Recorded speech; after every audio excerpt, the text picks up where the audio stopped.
પૃથ્વી ઉપર પ્રલય થવાનો છે અને કોઈ મોટો એસ્ટરોઇડ હિમાલયની સાઇઝનો પૃથ્વી સાથે ભટકાવાનો છે અને પૃથ્વીનો વિનાશ થશે એવા વિડીયો, એવા વોટ્સઅપ મેસેજીસ ઘણા બધા ફેલાઈ રહ્યા છે અને એનો હવાલો નાસા તરફથી આપવામાં આવે છે. તો મિત્રો, આ વિશે જો વિગતવાર વાત કરીએ તો આ એસ્ટરોઇડનું નામ 52768 1998 OR2 એ એક એસ્ટરોઇડ છે. એસ્ટરોઇડ એટલે કે બહુ ખડકનો નાનો ટુકડો, અને તે 1998માં એને શોધવામાં આવ્યો હતો.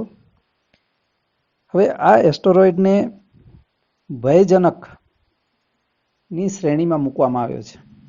એટલે 1998થી નાસાના વૈજ્ઞાનિકો એનું સતત મોનિટરિંગ કરી રહ્યા છે. આ વખતે 29મી એપ્રિલે તે પૃથ્વીની નજીકથી પસાર થશે. પણ જે પૃથ્વીથી નજીક જે પસાર થવાનો છે એ એટલી નજીકથી પસાર નથી થવાનો કે જે પૃથ્વીની સાથે અથડાઈ પડે. પૃથ્વીથી 63,06,000 કિલોમીટર દૂરથી એ પસાર થશે. આવી રીતે ઘણા બધા એસ્ટરોઇડ સૂર્યની આસપાસ ફરી રહ્યા છે અને એ પૃથ્વીની નજીકથી પણ પસાર થઈ જતા હોય છે, આપણને ખબર પણ પડતી નથી.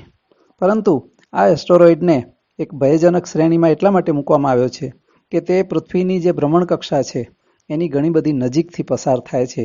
એટલે ક્યારેક કોઈ પણ બીજા ગ્રહના કે સૂર્યના ગુરુત્વાકર્ષણને કારણે તેની જે ઓર્બિટ છે એમાં કંઈ ફેરફાર થાય તો કાં તો પૃથ્વીથી એ નજીક પણ આવી શકે થોડો, અને વધુ દૂર પણ જઈ શકે. પરંતુ હાલની જો વાત કરીએ આપણે તો 29મી એપ્રિલે એવી કોઈ ભયાનક ઘટના બનવાની નથી. દૂરથી પસાર થઈ જવાનો છે અને એનું જે મેગ્નિટ્યુડ છે એ પણ ખૂબ વધારે છે. એટલે નરી આંખે પણ દેખાશે નહીં. એના માટે એને જોવો હોય તો પણ બહુ જ મોટા ટેલિસ્કોપની જરૂર પડશે. એટલે અમારે સ્ટાર ગેઝિંગ ઇન્ડિયા તરફથી આપને સૌને ખાસ વિનંતી છે કે આવી કોઈ અફવાઓને ધ્યાનમાં લેવી નહીં.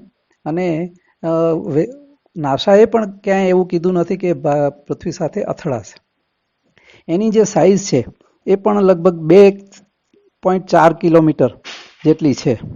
એટલે 2 થી 2.5 કિલોમીટરના પથ્થરનો એક મોટો ટુકડો છે કે જે પૃથ્વીથી 68 લાખ કિલોમીટર દૂરથી પસાર થવાનો છે.